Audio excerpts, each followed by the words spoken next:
Hello. This is difficult.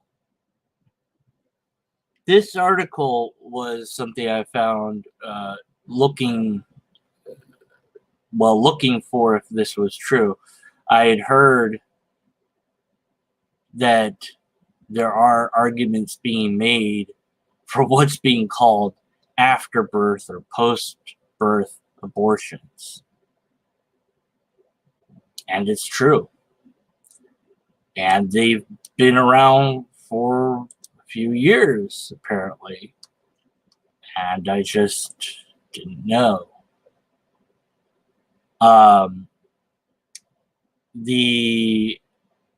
This particular paper was accepted into this particular journal in 2012. It was published in 2012 on February 23rd, and then online it was published May 1st, 2013. And it's called After Birth Abortion, Why Should the Baby Live? It is a serious paper written for medical ethics, written dispassionately as you would expect a sort of professional paper to be written as. The arguments are very straightforward and very difficult to negate if you accept the prior premises. If you can apply one thing to a child while it's still in the womb, why can't you apply the same criteria to when the child's outside of the womb? What's the magical difference here, really? Is the vagina a magical door that grants special privileges to this? No. Apparently not. In my blog, I reductio ad absurdum this and said, we're not taking this far enough. We need to go forward and apply it to kids and apply it to teens and apply it to adults. Because why not? If we're going to legalize killing, we're going to legalize murder, so it's not murder, it's just killing. Then let's just go full blown. Why not?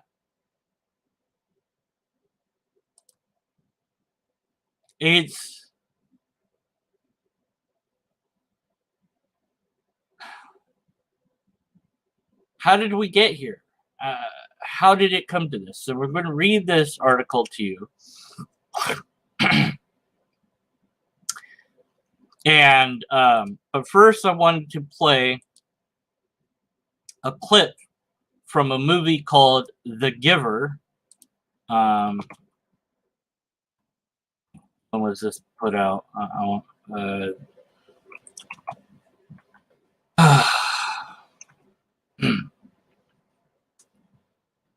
2014 movie, The Giver. Very good movie. I've seen it more than once. I highly recommend it.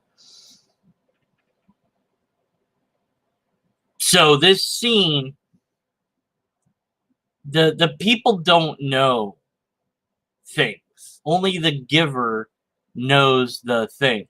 That there's certain truths that have been taken from and hidden from the occupants of this utopia city that they have.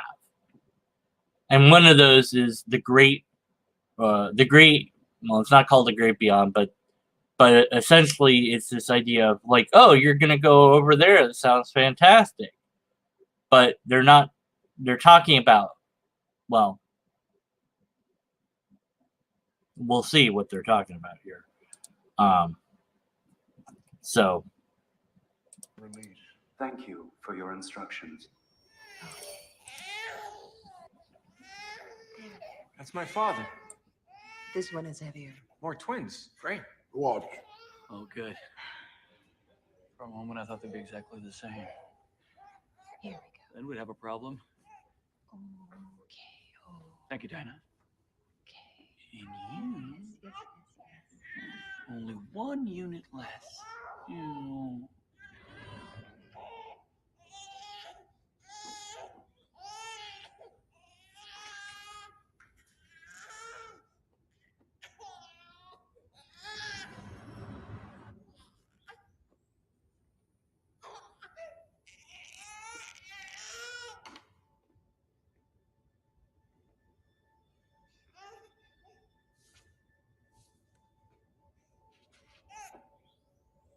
Oh, I know it hurts. I know.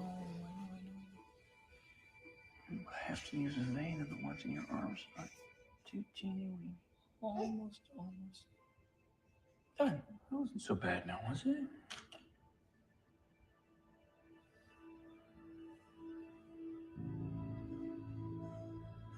That's Death.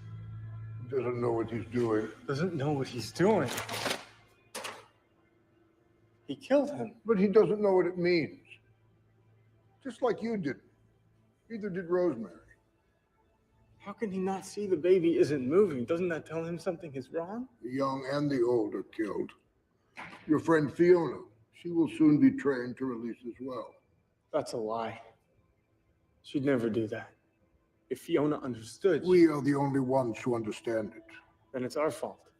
You and me and all.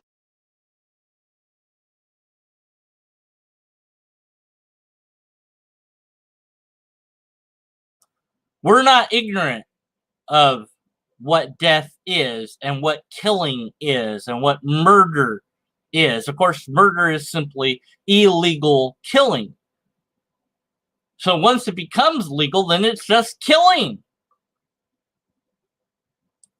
Calling it after-birth abortion removes the taint of killing. You're killing a child. You're killing a baby. Because, well, in this case, it was underweight. We're talking about eugenics. It's not minced words here. If this paper had some guts, it would have called it what it should be called. Killing. Let's look at the article and see how killing is justified.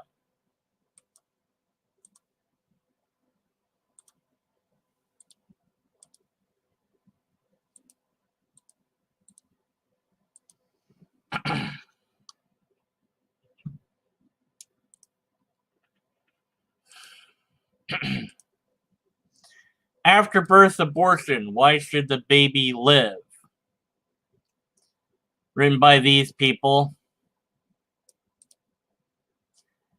Abstract. Abortion is largely accepted even for reasons that do not have anything to do with the fetus's health. By showing that, one, both fetus and newborns do not have the same moral status as actual persons. Two, the fact that both are potential persons is morally irrelevant. And three, adoption is not always in the best interest of actual people. The authors argue that what we call after-birth abortion, killing a newborn, should be permissible in all cases where abortion is, including cases where the newborn is not disabled.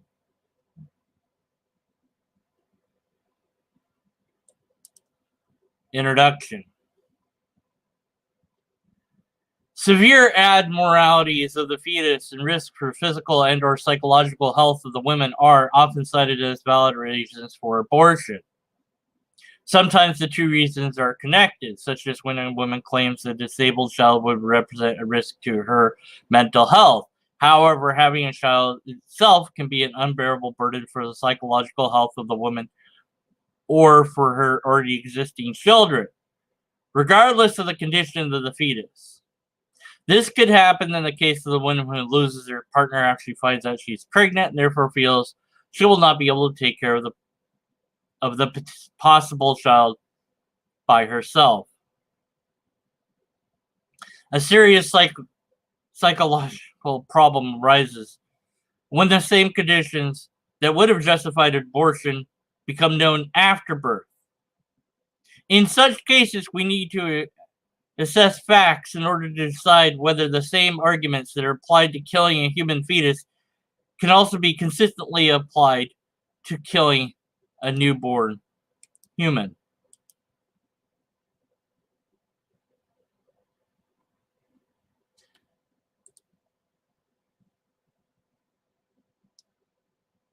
We need to assess facts in order to decide whether the same argument that applied to killing a human fetus can be consistently applied to killing a newborn human.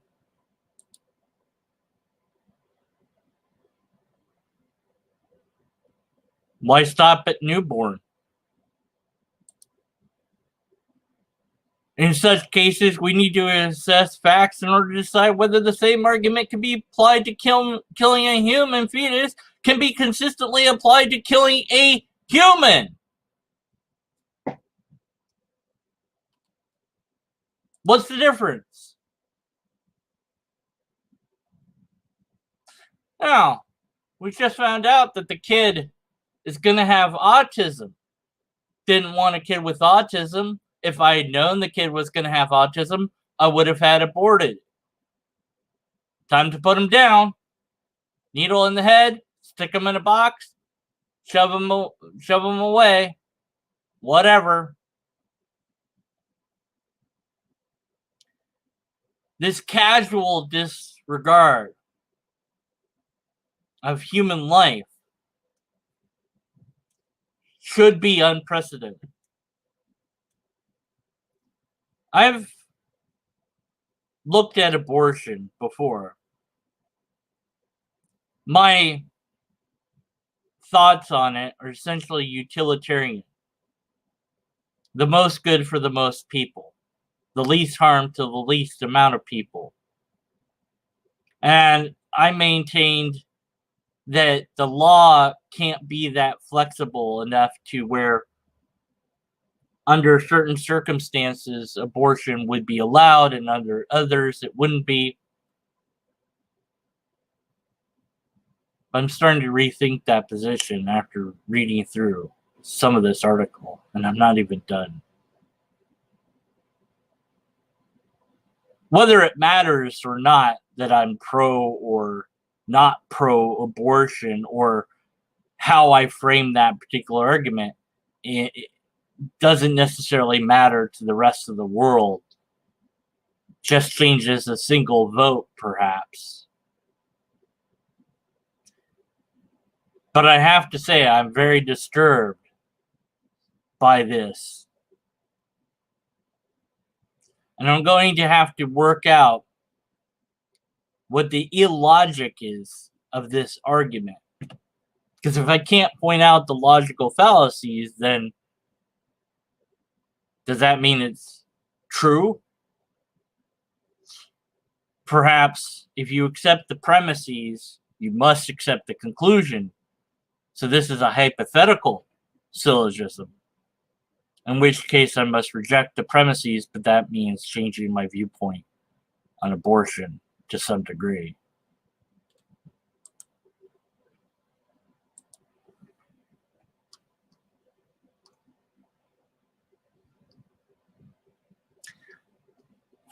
Such an issue arises, for example,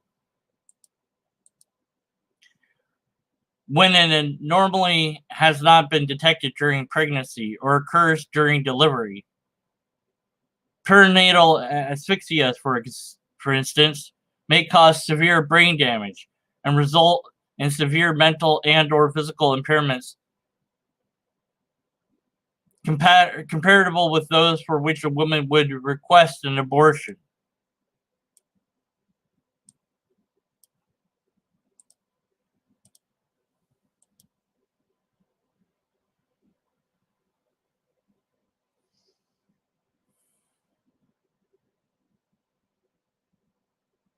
How casually we talk of killing.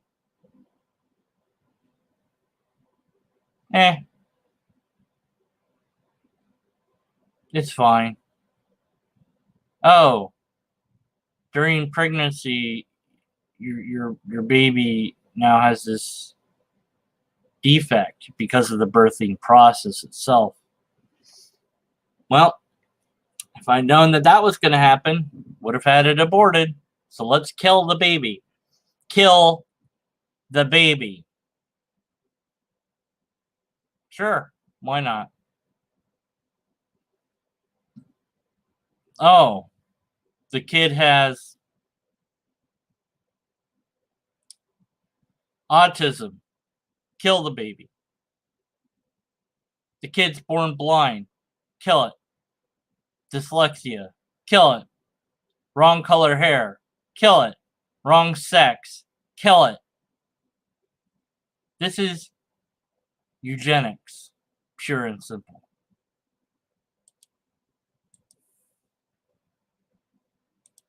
Moreover, abnormalities are not always or cannot always be diagnosed through prenatal screening, even if they have a genetic origin. This is more likely to happen when the disease is not hereditary, but the result of genetic mutations occurring in the gene states of a healthy parent. One example is the case of Treacher-Collin syndrome, a condition that affects 1 in every 10,000 births, causing facial deformity and related psychological failures, in particular, potential life-threatening respiratory problems. Usually, those affected by TCS are not mentally impaired, and they are therefore fully aware of their condition, of being different from other people. We wouldn't want that. Different from other people. Yeah, we should all strive to be one superior people, shouldn't we? Man, that sounds an awful like eugenics, doesn't it? Yeah, let's all not be different. Let's all be very much the same. Don't want weirdness. Don't want differences.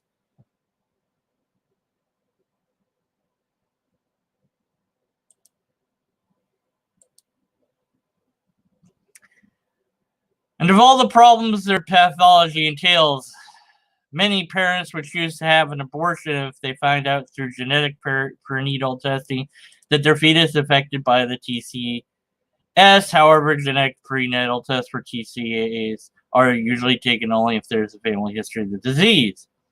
Well, how do we know many parents would choose to have this abortion? Here we go. There's an unsupported premise. Sometimes, though, the disease is caused by gene mutation that intervenes at the game site of a healthy member of the couple. Moreover, tests for this are quite expensive and take several weeks to get the result. Considering that it's a very rare pathology, we can understand why women are usually tested for this disorder. However, such rare and severe pathogens are not the only ones that are likely to remain undetected until delivery. Even more common congenital diseases that women are usually tested for could fail to be detected. Examination of 18 European registries revealed that between 2005 and 2009, only 64% of Down syndrome cases were diagnosed through prenatal testing. Yeah, you wouldn't want a Down's kid. Why would you want someone defected that way? Let's get rid of them before they're a burden to the parents and the rest of society. Fuck them. Let's just kill them. Hell, why use a syringe or something? That's nothing interesting about that. We should turn it into a public spectacle. We could set up a Rube Goldberg machine that does this fancy stuff and things drop onto other things, and eventually this kicking thing goes thunk and kicks the baby through the window, crashing through the glass over the football goal. Yay, touchdown! Why not? And we can sell tickets. Might as well enjoy the death of that child that was gonna be a Down's syndrome baby. Oh no, don't want that.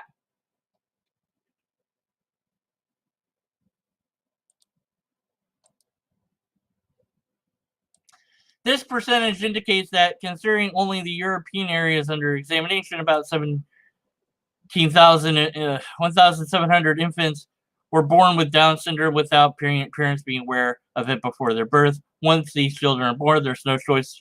There's no choice of the parents but to keep the child. Which is sometimes exactly what they would not have done if the disease had been diagnosed before birth. Well, how do you know that? Did they say, yeah, I look, if X, Y, and Z is gonna happen, I don't want to have this kid. Did they like tell you that? Or is this just abstraction that you're coming up with? This is an unargued for premise. You're not showing the data that shows that people would have done X had they known that Z would be the outcome. And then you're not interviewing the parents of these children later on, who then might say, we're glad we didn't do that. Where is your sense of actual research here? If this is actually meant to forward some sort of ethical standards, you did not put in the work to ensure that this is in fact the case, that people would have done one thing over another. Thus, your premises are flawed, and because of that, your conclusion is one we have to be skeptical of. Nay, forget it. I say we have to reject this conclusion because it's vile.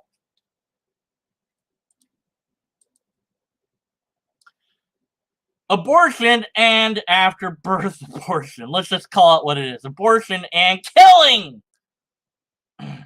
Euthanasia in infants has been proposed by philosophers. Sure it has. Assholes. For children with severe abnormalities whose life can be expected to be not worth living, who are experiencing unbearable suffering. Okay, well, in the rare case where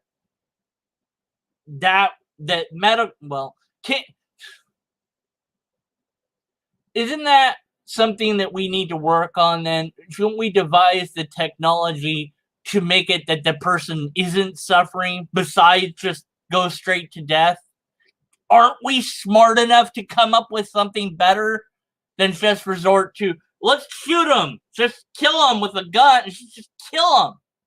Fuck it. It's too difficult to think of a solution. The medical technology advancement is, I don't want this person to suffer. Let's make ways so that we can make it so that they're not suffering, so that they can live a rich and full life, a life without that suffering, whether it be medicine, technological implants, or some sort of exoskeleton or something. No, let's forget that. Let's just kill them. It's easier, right? It is easier. Ugh. I'm reminded. I should have had this clip prepared, but Star Trek: The Next Generation. Geordi, who's blind, now sees thanks to a visor. Stuck on a planet with a Romulan, he tells them that blind kids are killed on their planet, and it happens to be that his visor's technology helps them get rescued. And he says, haha, that's really cool. Here's a technology that would not have existed in your world that's saving us now. Maybe what your guys are doing is wrong. And the same thing is I would apply here, that the technology that would drive forward our desire to make better things, better medicine, better techniques, better technology is going to be cut off because it's just easier to kill them. God. Also, medical professionals have recognized the need for guidelines about cases in which death seems to be in the best interest of the child. I would I'd hope that fuck. How about this for a guideline? No, that's an idea. Just no. But I guess again, can't we come up with something better? I mean, I guess there is that rare instance where you will have run out of options. And the same could be said of a kid or a young adult or an elder who is suffering with some uncurable condition that is making them feel bad. Then in those cases that are very, very, very, very rare, maybe, but is that really that small percentage, whatever that is going to be utilized for your argument that this should be allowed in a wider sense? I just don't. I think that you've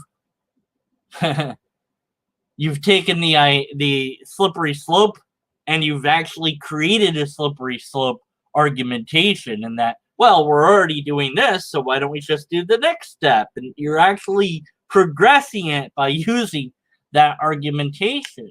You're actually presenting a slippery slope type of argument here, which is usually the fallacy is, well, you're just going to take it to the next level. That's usually the fallacy of the slippery slope, right? But here, you're actually saying, no, it's not far enough. We need this to take this to the next step. In the Netherlands, for instance, like Gorgon Protocol, allows to actively terminate the life of infants with hopeless prognosis who experience what parents and medical experts deem to be an unbearable suffering. Okay, well, I would love to. Okay, we have a citation here, and does it show us the percentages? Because how many is that? How is there a lot of people that happens? Is it very rare? That's important. But anyways, although it's reasonable to predict that living with a very severe condition is against the best interests of the newborn, it's hard to find definite arguments to the effects that life with certain pathologies is not worth living. Well, finally, a rainbow of light shines into this otherwise dim and dismal, evil, vile argumentation that you guys have come up with. That, well, just because you have this terrible thing doesn't mean life's not worth living. Maybe you can learn to live with it. I don't know.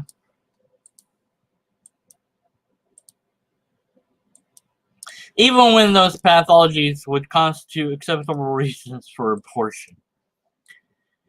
It might be maintained that even allowing for the most optimistic assessments of the potential of Down syndrome children, this potential cannot be said to be equal to that of a normal child. Fuck you guys. But in fact, people with Down syndrome, as well as people affected by many other severe disabilities, are often reported to be happy. Much to your chagrin, I guess, because, But who cares about that? Kill them anyways. The parents don't want them. Nonetheless, to bring up such children might be an unbearable burden on the family and society as a whole. Fuck you. Then we need to improve the family. We need to improve society then. If that's the problem, then it shouldn't be unbearable. Let's find a way to bear it, because we can do that because we're strong and we can become stronger. How about that? How about taking some fucking personal responsibility for this life? How about that? Oh, it might be difficult, but yeah, that's part of fucking life, and that drives forward technology, drives forward advancement, drives forward invention. When the state economically provides for their care. Yeah, well, On these grounds, the fact that a fetus has the potential to become a person who will have at least acceptable life is no reason for prohibiting abortion. Well, maybe it should be then. Maybe it should be then. Therefore, we argue that when circumstances occur after birth, such that they would have justified abortion, what we call after birth abortion should be permissible. What? So you know what? I'm gonna call it killing, because that's what you're doing. I actually right now, because it's currently illegal thing, thankfully, I'm gonna call it what it is. Murder. We would like to justify murder, please. Could we please make murder not be illegal for babies, and so we can kill them instead of murdering them? Because killing is a lot easier of a word than murder. And it should be permissible. I mean, what's the difference? You know, hey, by the way, your baby is underweight. Let's just, throw them in a box, get rid of them.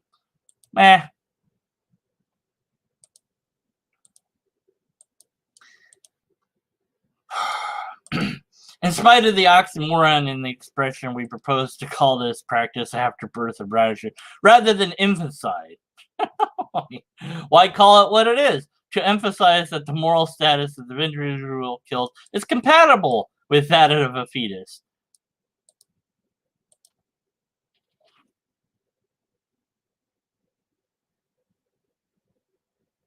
It's not at all, because it's not a fetus, idiots.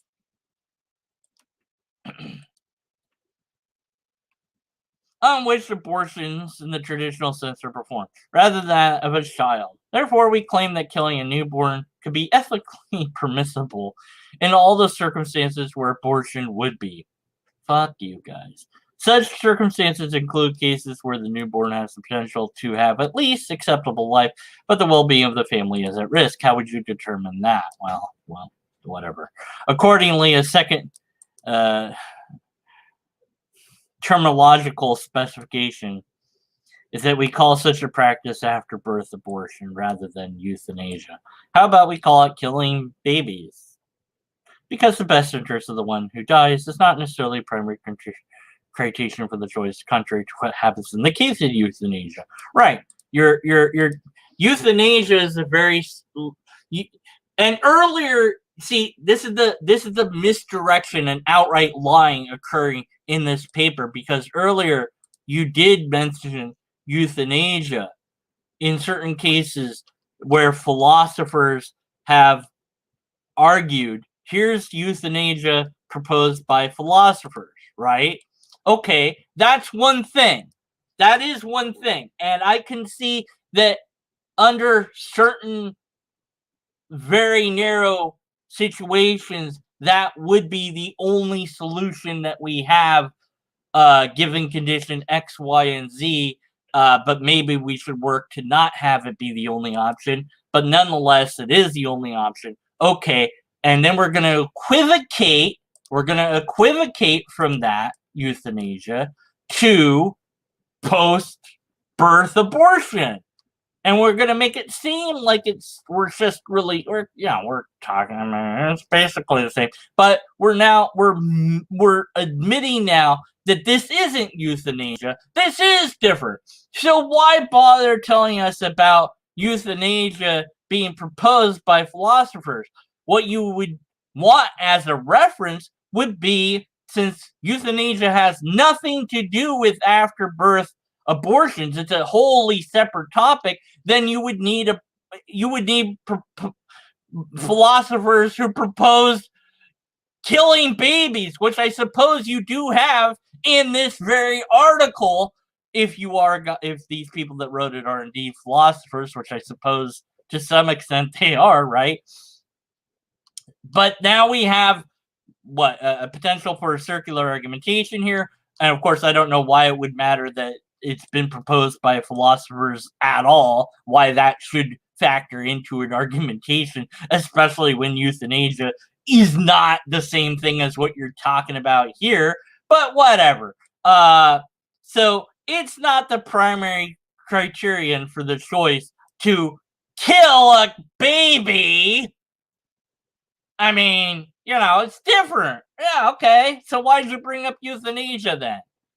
The wild red herring tangent in your argumentation there. Man, there's another fallacy. And we're starting to rack them up here. Failing to bring a new person into existence cannot be compared with the wrong caused by producing the death of an existing person. The reason is that, unlike the case of death of an existing person, failing to bring a new person into existence does not prevent anyone from accomplishing any of her future aims. However, this consideration entails a much stronger idea than the one according to which severely handicapped children should be euthanized. Where did you talk about severely handicapped children being euthanized? You didn't. You said this wasn't like euthanasia. So this is irrelevant in whole. If the death of a newborn is not wrongful to her on grounds that she cannot have formed any aim that she's prevented from accomplishing, then it should also be permissible to practice on a baby once they're born, kill them, on a healthy newborn, too, given that they have not formed any aim. Wait a minute. So it should be permissible to practice on an after-birth abortion on a newly healthy newborn, too, given that she's not formed any aim yet. So, wait, it couldn't be a healthy newborn then that you're talking about, because you'd have to be talking about the newborns that are born with certain conditions that under abortion you would have aborted for those conditions. You wouldn't abort, well, sometimes you do abort a healthy baby or fetus, yeah, so now I guess we'll just extend that outwards.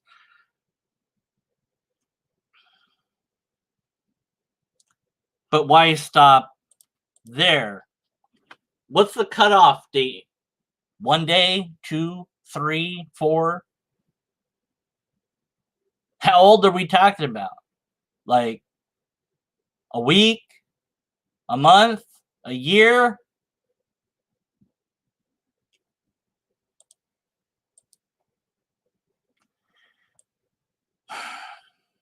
There are 2 reasons which, taken together, justify this claim. Oh, this should be good. The moral status of an infant is equivalent to that of a fetus. That is, neither can be considered a person in a morally relevant sense. Well, no, to that. It's not. This is not a reason. This is a hypothetical that you're proposing that would need its own argumentation to be shown to be justified, and you haven't done that here. So there's no reason to accept this as a justification at all. It is not possible to damage a newborn by preventing her from developing the potentiality to become a person in a morally relevant sense. What?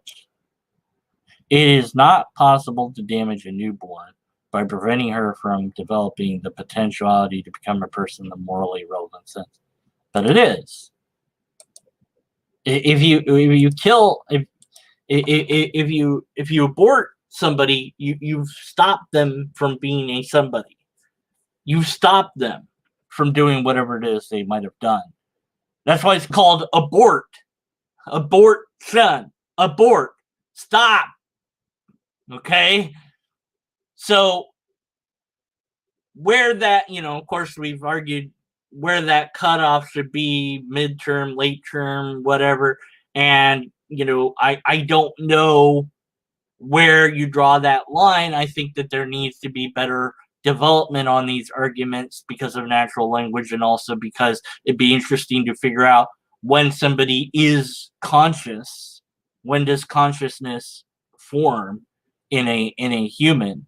I would like to know that, and I would say, well, that's where to draw the line. But other people want to draw it before that, and I am open to those argumentations as long as they're valid and sound. This argument, make no mistake, is neither valid nor sound. We're going to justify these 2 points in the following 2 sections. Oh, good. Well, I'm gonna apologize I'm gonna have to stop for now and return to this later on today or tomorrow or something. I can't emotionally deal with this, and I need to separate my emotions so I can analyze this for its logical failings, because it absolutely has those. It's morally repugnant in my view and is despicable, and I do not understand how it could have ever been published. I don't know who these people are or how to contact them.